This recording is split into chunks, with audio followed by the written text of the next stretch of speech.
1942, many Americans saw anyone with Japanese heritage as an enemy, regardless of where they were born or how long their family had lived in the United States. There was a widespread belief that all people of Japanese descent were loyal to Japan, and few questioned this assumption.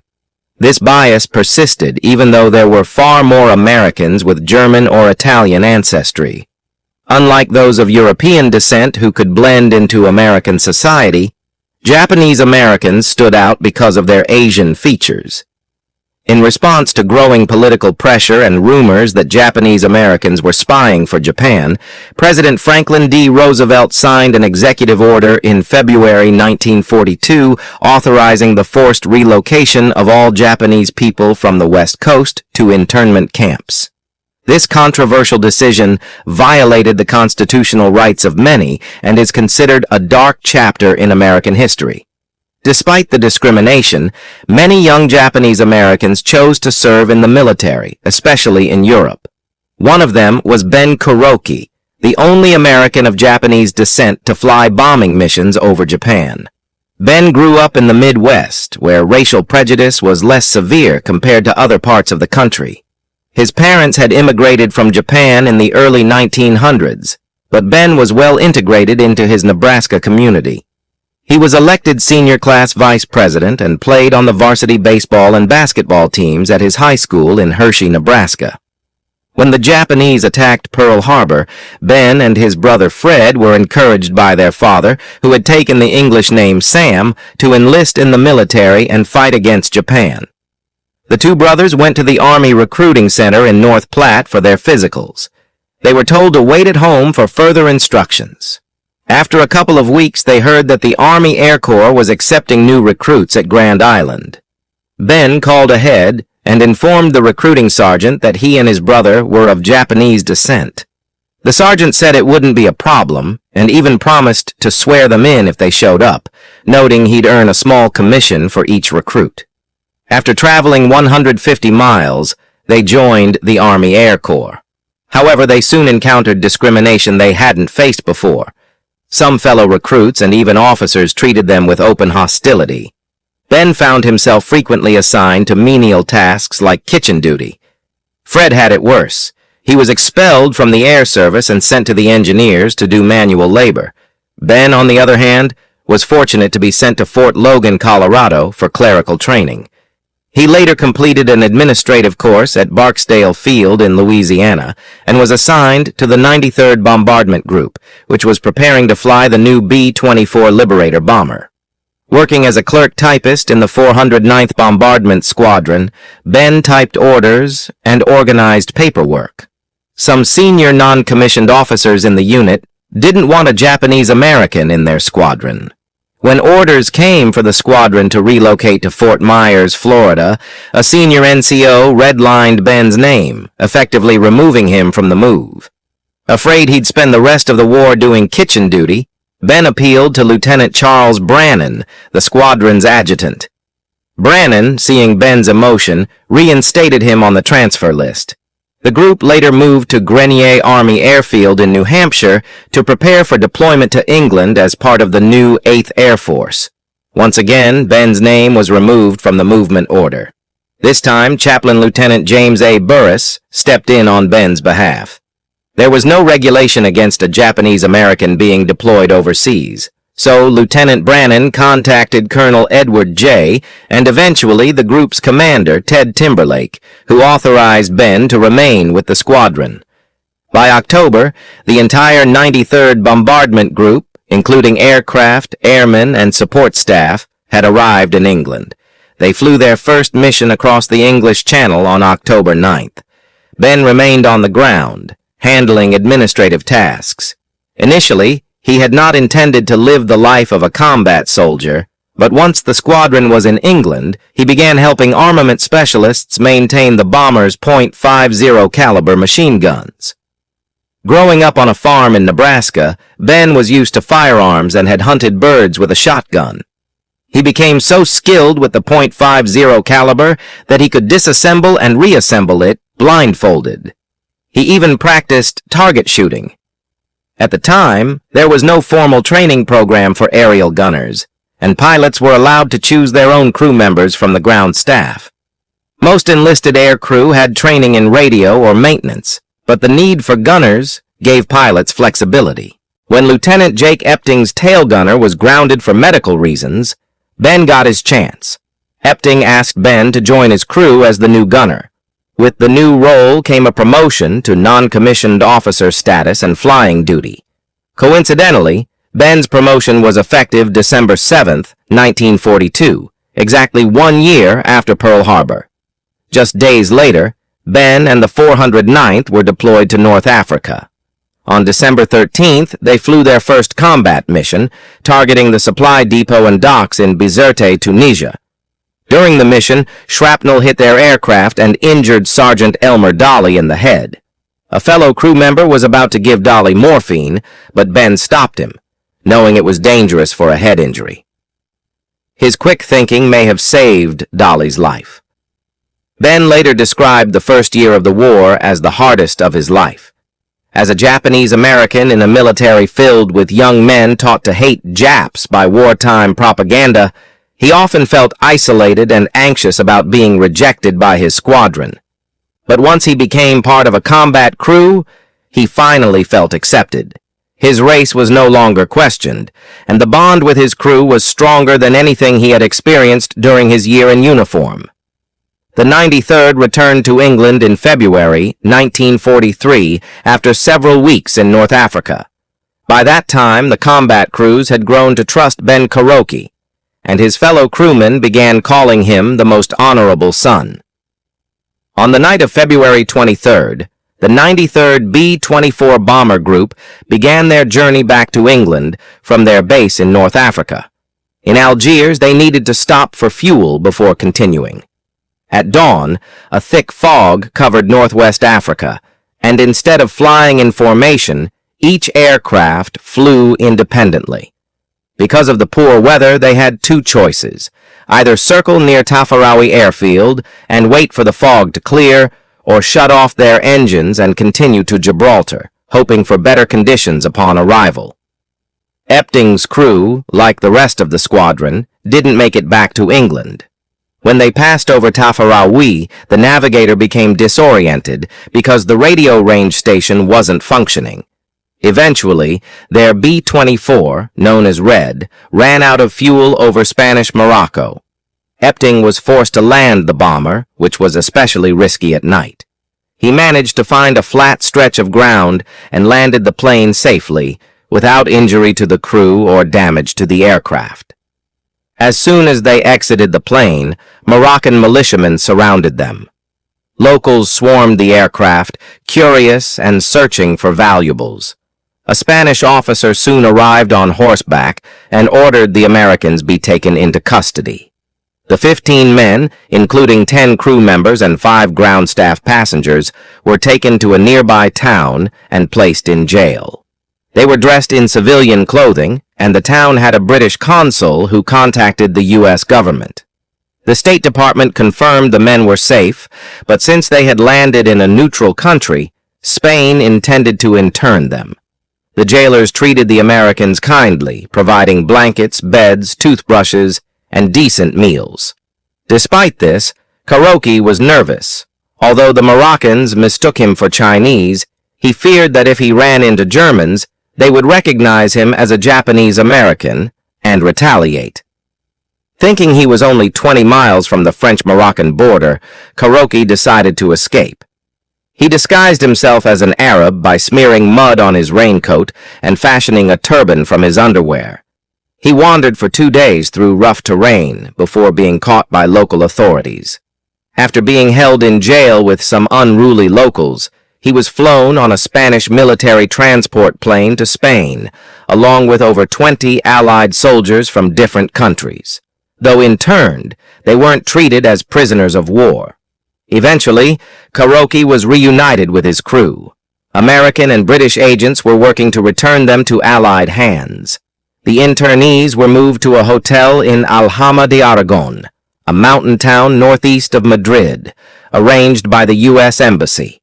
Alongside them were 2 Frenchmen and several other Allied flyers. The men could explore the town and attracted the attention of local women, though they were warned to be cautious due to Franco's past ties with Nazi Germany. About a month after leaving North Africa, some of the crew were repatriated. Others, including Karoki and 3 crew members, remained until June. The Spanish Air Force reported that their B-24 had landed undamaged. It was repainted in Spanish colors and flown away by a Spanish crew. When they finally returned to England, they learned that the 93rd had become well known. Due to their dramatic experience, the group earned the nickname Ted's Traveling Circus in military news reports. Originally part of General Jimmy Doolittle's 12th Air Force in North Africa, the 93rd had shifted to Libya to join General Louis Brereton's 9th Air Force. The unit now consisted of 4 squadrons, the 328th, 329th, 330th, and 409th. One squadron had remained in England to test night bombing missions over Germany, but the plan was dropped. Back in England, Ben Karoki was interviewed by Ben Lyon, a Hollywood actor serving with the U.S. military. Lyon, known for his role in the 1930 film Hell's Angels, spoke with Karoki for broadcasts on BBC Europe and NBC in the U.S. Joined by his actress wife Bebe Daniels, Lyon made Karoki feel at ease with light-hearted questions about Hollywood. Karoki came across as humble and determined. This interview marked the beginning of many public appearances for Karoki, who became known as the first Japanese-American hero of World War II. When Epting and his crew returned, they were given a new aircraft to replace the one lost in Morocco. Since Air Force rules wouldn't allow him to name it Red 2, Epting named it Tupelo, after his Mississippi hometown. The crew's next mission was a strike on German submarine bases near Bordeaux, France. That day they flew in an aircraft called Appeal instead of Tupelo. At 21,000 feet, the plane lost power and dropped to 2,000 feet. Fuel had leaked into the tail turret, soaking Karoki's flying gear in gasoline while he manned his guns. The 93rd returned to England briefly. They were selected for a daring new operation, an attack on the oil refineries at Ploiești, Romania. This mission, known as Operation Tidal Wave, was critical because Axis forces in the Mediterranean relied heavily on fuel from Ploiești. To increase accuracy and avoid detection, the mission would be flown at very low altitudes. Only the B-24 had the range to make the trip from bases in Libya. The 93rd and its sister group, the 44th Bombardment Group, stopped combat operations to train for this mission. They would be joined by the 98th and 376th Bombardment Groups already in North Africa, and a 5th group, the 389th, was en route from the U.S. The 93rd and 44th eventually left England and returned to Libya for the operation. Karoki and his crew were again stationed in Africa, flying missions over Germany and Italy. They participated in early attacks on Rome and supported operations in the Mediterranean. Though they were sent for the Ploiești raid, the 8th Air Force's Liberators also supported missions connected to the upcoming Allied invasion of Sicily. On August 1st, 1943, 5 B-24 units launched the attack. Major Kenneth McCullough, commander of the 409th Squadron, joined Epting's crew, sitting in the left seat as Epting flew co-pilot. Karoki was in the top turret, now recognized as one of the group's finest gunners. The mission would remain etched in their memories. Despite hitting their target, the 93rd suffered heavy losses. While flying over the Libyan desert, German forces picked them up on radar and shadowed them across the Mediterranean, correctly guessing their destination was Ploiești. Lieutenant Colonel Addison Baker, now leading the 93rd, later admitted that a navigational error by the lead group, the 376th, caused them to turn too early and miss their primary objective. Ted Timberlake advanced to command all of England's B-24s after being promoted to brigadier general. The B-24s, which were large bombers, flew low, often just 50 feet above the ground, to drop bombs with delayed action fuses. The bombers approached their targets below treetop height. Ben and the other gunners used their 50 caliber machine guns to target flock towers set up to protect oil refinery installations. As the bombers entered the target area, gas storage tanks at the perimeter of the refineries were struck by American and German shells, causing massive fires that sent thick black smoke soaring into the sky. The Liberator crews completed their mission and fought their way to safety in the Mediterranean. Despite some historians' claims, the mission, which had been renamed Tidal Wave, was not a disaster. While the losses were significant, they weren't as severe as those suffered by B-17 units on missions over Germany when the B-24s were stationed in Africa. The mission itself was one of the most daring of World War II, a brilliant and dramatic operation. German anti-aircraft gunners fought fiercely to bring down the heavy bombers, marking the first and only time such intense anti-aircraft battles occurred in the European theater. Out of the 178 B-24s that left Benghazi, 54 never returned. After the mission, 532 airmen were reported missing or killed. 11 B-24s were shot down over the target, leading the 93rd Bomb Group to sustain its heaviest casualties of the war. Ben's squadron sent 9 crews on the operation, but only 2 returned to Benghazi that evening. Colonel Baker, who commanded one of the crews lost over PLI, received 2 of the 5 Medals of Honor awarded for the operation, along with his co-pilot, Major John Durst. Each member who participated in the mission was given a Distinguished Flying Cross. After the mission, Ben's squadron stayed in North Africa for a few weeks before returning to England. The B-24s of the 8th and 9th Air Forces were soon tasked with another dangerous mission, targeting the aircraft manufacturing facility at Wiener Nod in Austria. This site was one of the most heavily defended targets in Europe. The crews took a 2-week break to allow mechanics to replace engines and repair damage from earlier battles. Ben and his fellow soldiers were fortunate to be assigned to one of the most disciplined and well-trained heavy bomber groups in the Air Force. From 1942 to the spring of 1944, during a period of heavy losses, the 93rd maintained the lowest loss rate of any heavy bomber group in combat. Despite being one of the first to enter combat and having flown the most missions collectively, only 11 of the 100 B-24s from the 93rd were lost on post-mission operations. This low loss rate reflected the 93rd's strong combat discipline, as its gunners reported exactly what they saw, unlike other groups that often exaggerated enemy activity. During this time, Ben, like many others, struggled with the toll the war took on his health. He was diagnosed with what medical professionals called combat fatigue.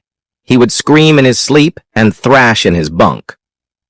Despite completing the required 25 missions that allowed airmen of the 8th Air Force to return home, Ben and his crew volunteered to fly 5 more.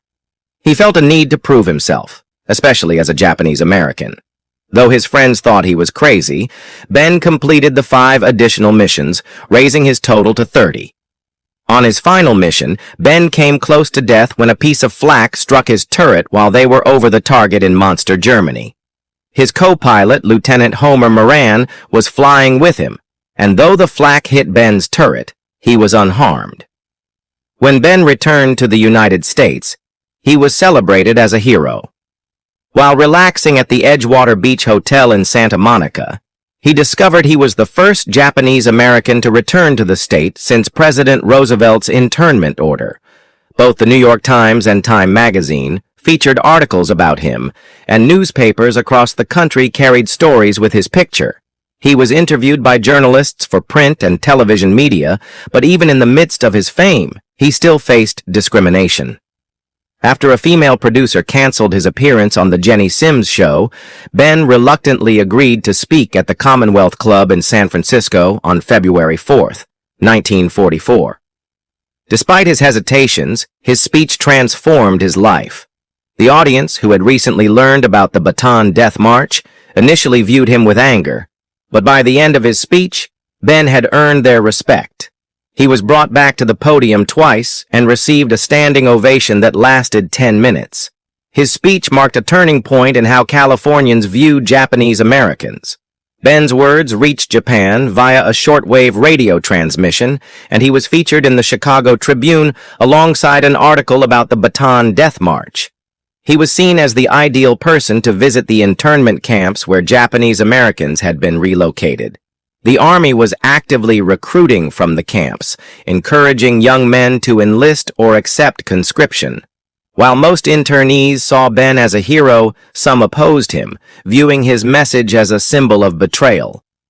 Ben found this opposition difficult to face, particularly when he learned that armed guards in his uniform were protecting his own family.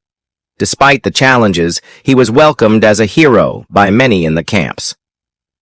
At one camp, he was greeted by a jeep decorated with flowers, and at another, he heard Auld Lang Syne being sung as he left.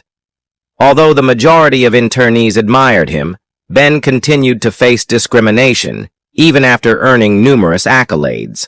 While wearing his uniform with a chest full of medals, including the Distinguished Flying Cross, he was still subjected to prejudice, as evidenced when a man in Denver slammed a taxi door and shouted that he didn't want to ride with a lousy Ben. After his public relations tour, Ben was offered a second combat tour. This time, he chose to deploy to the Pacific and join a Boeing B-29 Superfortress bomber group in Harvard, Nebraska. He was eager to fly missions against Japan, but was shocked to learn that Japanese Americans were not allowed to serve on B-29s due to departmental regulations. Now more outspoken and willing to use his fame for advocacy, Ben pushed for a change in the policy that prevented Japanese Americans from being assigned to B-29s. Several influential individuals reached out to the War Department and the Army Air Forces on his behalf. He also sought help from people he had met at the Commonwealth Club, asking for letters and telegrams. Despite this, the War Department still refused to allow him to proceed to the Pacific, but he was allowed to continue training in the B-29 with a crew led by Lieutenant James Jenkins. Federal agents, one of whom had posed as a reporter sent to interview him, grabbed him just as Jenkins' crew was about to depart for the Pacific. Ben tracked down Nebraska Congressman Carl Curtis at a lodge meeting in Minden. After searching for him, they headed to a telegraph station. Although Ben had violated the Articles of War by contacting his congressman, Curtis wrote to Generals Henry H. Arnold, the commander of the Army Air Forces, and George C. Marshall, the top military advisor to President Roosevelt, as well as Secretary of the Army Henry L. Stimson. The next morning, Stimson informed Ben that he was waiving the War Department's rules, allowing Faith to stay with his crew due to his prior combat experience. A few days later, when Jenkins taxied out to take off in a brand-new B-29, which had the words, "The Most Honorable Sad Saki," painted on its side, Ben waved from the tail turret window. On Tinian, a small island in the Marianas, from which B-29s were launching missions against Japan, Jenkins's crew was assigned to the 484th Bombardment Squadron of the 55th Bombardment Group. There were still Japanese stragglers on the island who would sneak into the camp at night searching for food. Although Ben, like many soldiers in the squadron, had to deal with his heritage creating issues, he was forced to stay in his tent and avoid the latrine because GIs were known to be trigger-happy. To prevent Ben from being mistaken for a Japanese straggler, Jenkins ordered that he never go anywhere alone and wear a helmet and dark glasses on the ground. Ben was always surrounded by his squadron mates and other crew members. Even when he went to the mess hall, he had to rely on them for protection. They would often joke, and he would respond with a joke of his own, saying he would find rice and fish heads for them if they were ever shot down. In late November 1944, as the soldiers of the 55th prepared to transfer from their training station at Hershey, Nebraska to the Pacific, the first mission against Japan was flown. Daylight precision bombing was used for the initial operations, but the results were far less than expected. When General Curtis LeMay took charge of B-29 operations, Jenkins's crew had just started flying missions. They soon shifted to nighttime strikes on Japanese cities. Upon their arrival, the 55th flew several training flights over Iwo Jima, where Marines and Japanese troops were engaged in battle. On February 4, 1945, the squadron went on its first mission against Japan. Ben flew on a B-24, which, although a new aircraft when it was created in 1940, could be unpleasant to fly in at high altitudes due to its open windows. A significant change came with the B-29, which was built for long-range flights. The crew compartments were heated and pressurized, so the crew didn't have to wear bulky sheepskin flying suits. Surprisingly, little opposition was encountered during the first B-29 operations over Japan. The fighter force was much smaller than Allied intelligence had suggested, and the Japanese had not yet organized their air defenses. Most Japanese fighters had difficulty intercepting the B-29 because it was much faster than the B-7s and B-24s that came before. Additionally, the Japanese were facing a shortage of experienced pilots, and many of the individuals who had been so hostile in the early months of the war had already died. The 20th Air Force staff in Washington, D.C. had been advocating for a shift to night attacks using napalm and incendiary bombs, but General Haywood Hansell, LeMay's predecessor, had been a staunch supporter of daylight precision bombing and had opposed the change. In March, LeMay ordered a shift in tactics, organizing a nighttime firebombing raid on Tokyo. He also made modifications to the battle strategies. The B-29s would fly over the target at lower altitudes, around 10,000 feet, rather than from high altitudes. To save weight and increase bomb capacity, LeMay also ordered that most of the ammunition be removed from the guns and that all gunners be left behind, except for the tail gunner. Ben participated in the mission as the tail gunner. He later recalled seeing a sky blazing with fire for over an hour after Sadsaki left the target. As he watched the burning, Ben was anxious, knowing that thousands of people, including women and children, were dying in the smoke and flames during one of the most devastating raids in military history.